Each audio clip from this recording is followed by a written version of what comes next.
Today, we're talking about something that many people don't actually think about when picking their affiliate niche, and that's seasonality. Seasonality is basically when a niche is at its most popular, and some niches are very seasonal throughout the year. Hey there ninjas, this is Martin, and in today's video I'm going to show you how you can find out if your chosen affiliate niche has seasonality. A lot of people don't realize just how important it is to have this information before you start building your affiliate website. You want to check for seasonal trends whilst you're actually coming up with your list of affiliate niche ideas.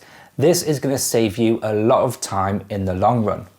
In fact, your website could be the best looking website there is, the content could be in depth and have all of the information it needs, and you could be doing everything right with your SEO.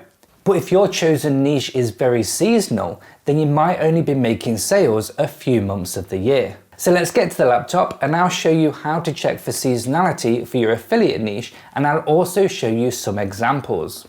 So the first thing that you want to do is come to trends.google.com, and this is basically where we're going to put in our niches, and it'll give us a little bit of an understanding of the actual trends and the popularity and the seasonality of the chosen niches. So I'm going to put one in there now. I'm going to put in guinea pigs, base it on the website that I'm doing for the case study, and you've got either rodents or search term. So we're going to put in the search term, and then what we want to do is change the country. So depending on the country that you're targeting would depend on which one of these drop it to. So if you're going to do a .co.uk site, then you want to leave it as UK.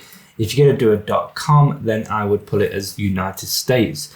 Now you do have the option of worldwide, but I would not use that. I think that's quite a bit of a mistake. Even though you're potentially targeting the whole of the world with a .com, I wouldn't put that in there just because it's going to put all of that seasonality together. So the seasons in the UK are very different to the seasons in the United States. So it doesn't necessarily give you an accurate picture of the seasonality. So you want to put in your target, your main target country, which if it's a .com is going to be the United States. And this gives us a line over the past 12 months, which is not going to be long enough for us to see any real seasonal trends. So we're going to drop this down to 5 years. You could do it from 2004, but I think past 5 years is more than enough.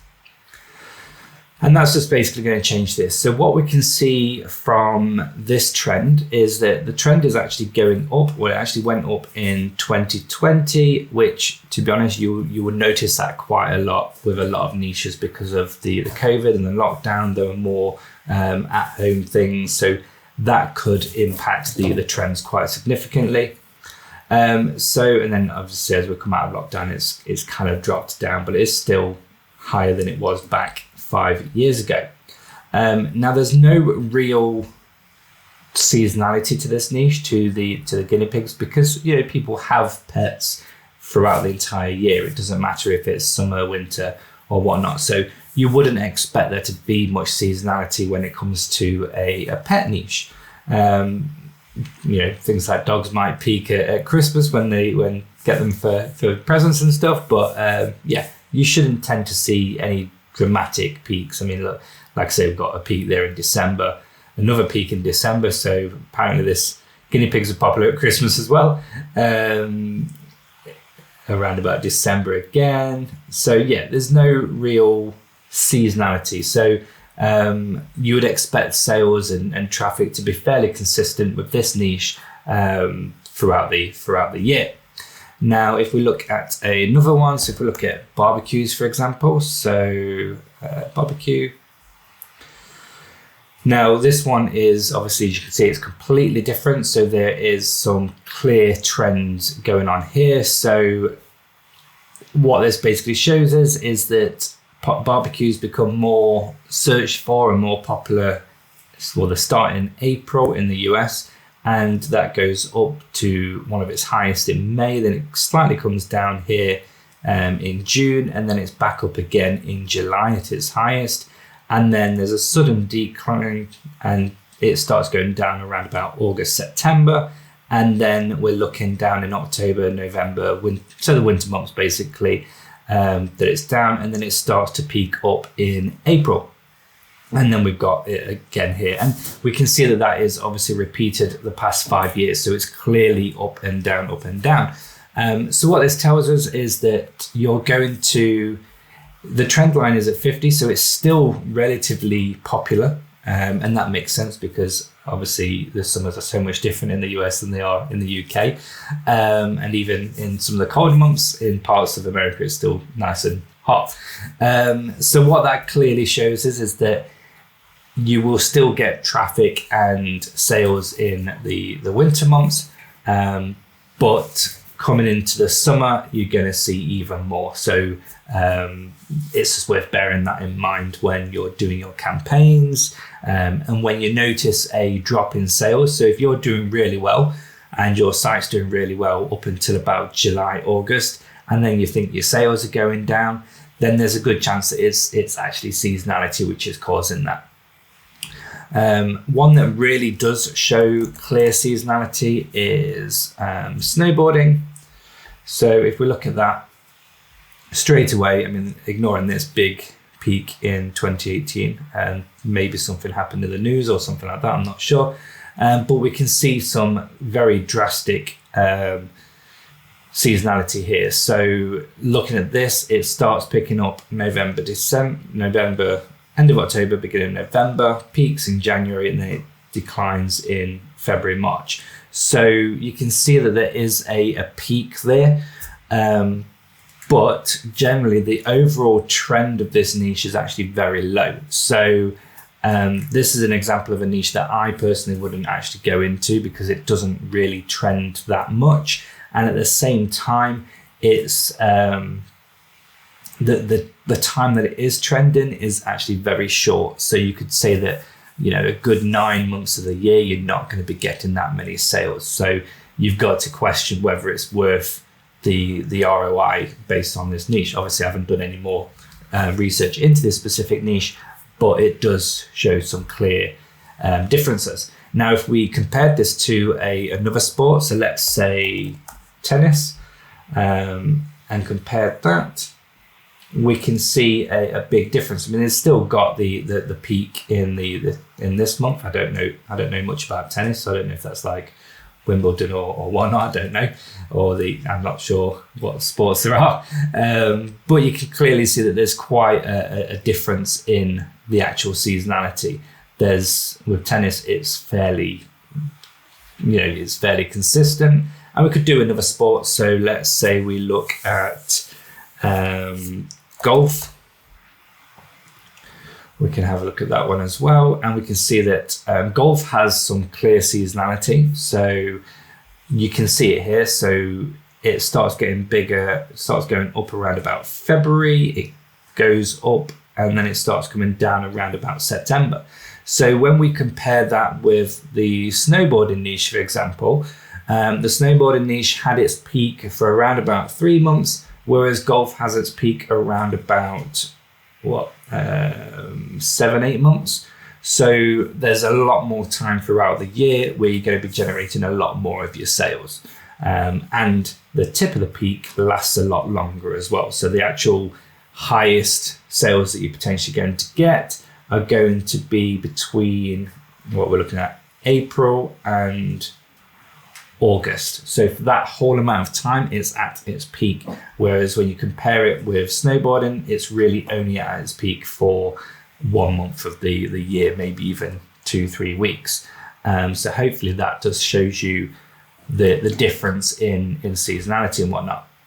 Now, if we look at some more, so let's just remove these ones.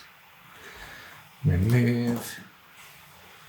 So if we look at this one and go for, say, a niche that I know quite a lot about and look for weight loss, we can see, again, there's some clear seasonality. It's a niche that is evergreen. So even throughout the entire year, it is very popular. And no matter what the type of the year is, there is going to be traffic and there is going to be sales. But we can clearly see when sales might slightly dip and when they go back up again. So the biggest drop here is obviously December, which is completely natural. December tends to be one of the worst months for weight loss. And then that drastically goes up at the beginning of January, which you would expect with New Year's resolutions. And then it slows down a little bit around about February, a little bit of a bump up in March, and then it's fairly consistent until around about August when the summer period ends. And then it starts to drop down August, September, and then it's just gradually going down, ready for that bump up again. And again, we can see that it's slightly different here, and this is because of lockdown rules and COVID.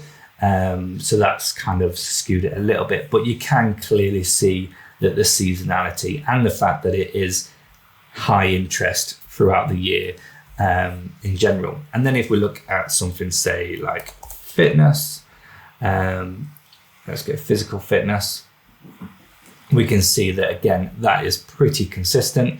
You have the jump again in January, which again, New Year's resolutions, people decided they want to go to the gym. But other than that, throughout the year, people that are interested in fitness, it seems to be more of a consistent kind of thing. So yeah, let's compare a couple of different animals maybe. So if we look at cats, if we look, now I'd imagine these are going to be fairly similar. Look at dogs. If we look at home aquarium maybe. Let's go for a home aquarium rather than a public one. Maybe just dogs. Let's just look at aquarium. See what's that like. So that's fairly consistent. And then what other animals could we look at? If we look at rabbits.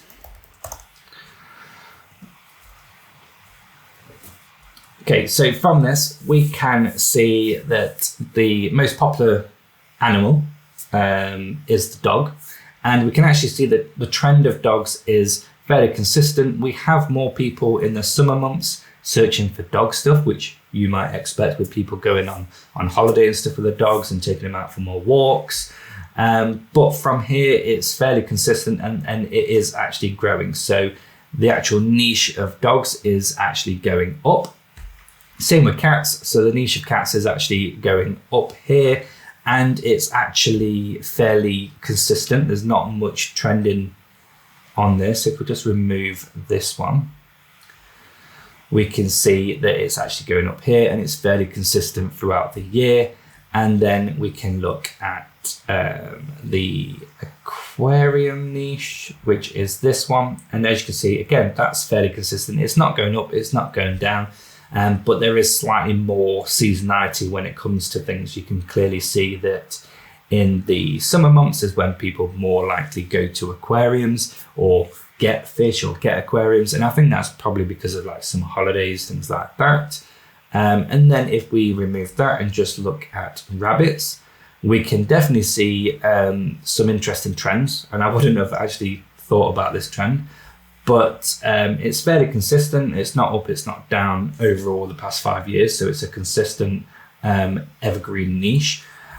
But we can clearly see that around about February to April, it's high. And that is every single year, March, April, May. And that is going to be because of the summer months. It's going to be because of Easter. It's going to be because of rabbits becoming more popular and more associated with spring. So more people will probably be searching for rabbits. It could potentially be a time when more people would get rabbits as a pet. I know we got the guinea pigs a few weeks ago now, and we were and ahhing between guinea pigs and rabbits. And again, it's spring, it's the popular season. So that might just be interesting that if you do have a rabbit blog or you're thinking about getting a blog, that you might suddenly see a spike of sales around about March, April time, and then they may go down a little bit in May. Now, I'm not saying you shouldn't build a website on a niche that is particularly seasonal. You just have to bear it in mind when it comes to whether or not it's going to generate decent revenue. If your main revenue stream is display ads, then you can still generate a really good income from a seasonal website. because it will still be getting a lot of the traffic. However, you need to think about your affiliate revenue as well. If it's a very seasonal website, then you could be going through many months of the year with very low affiliate sales. There you have it. Hopefully this has given you some ideas on checking the seasonality for your own niche ideas. Until the next video, bye for now.